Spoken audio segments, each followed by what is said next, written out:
yesterday was the removal of the transmission.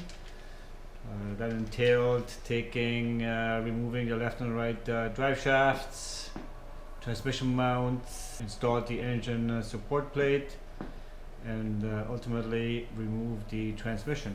So prior to removing the transmission, I drained the coolant yesterday, so I had overnight to maybe drip dry, and there'll be less chance of more coolant dripping out.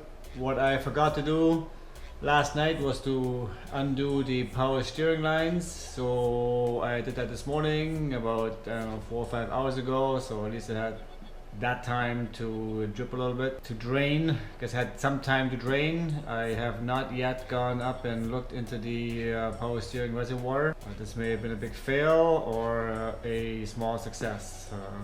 I'm going to check it out momentarily. Removed the shifter cables. They were a little stubborn. Clips were kind of rusted in a little bit, so I used a little bit of encouragement. Look at the video, and I was able to hammer just the ends of the bracket where the cable slide in, and they just actually came out quite easily.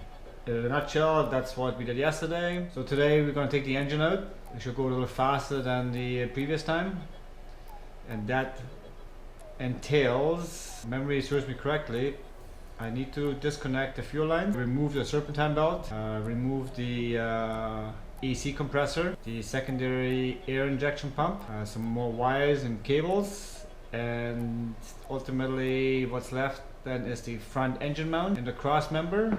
Also the wiring harness from the back. Have to unplug the wiring harness from the ECU or ECM.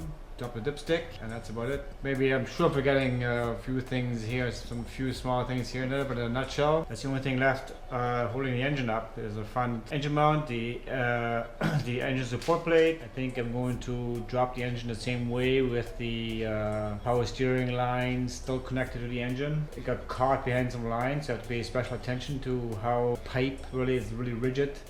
Kind of is rooted, so when I install the engine I know where it goes. It seems almost impossible to connect and disconnect that line on the engine part. So yeah, let's go.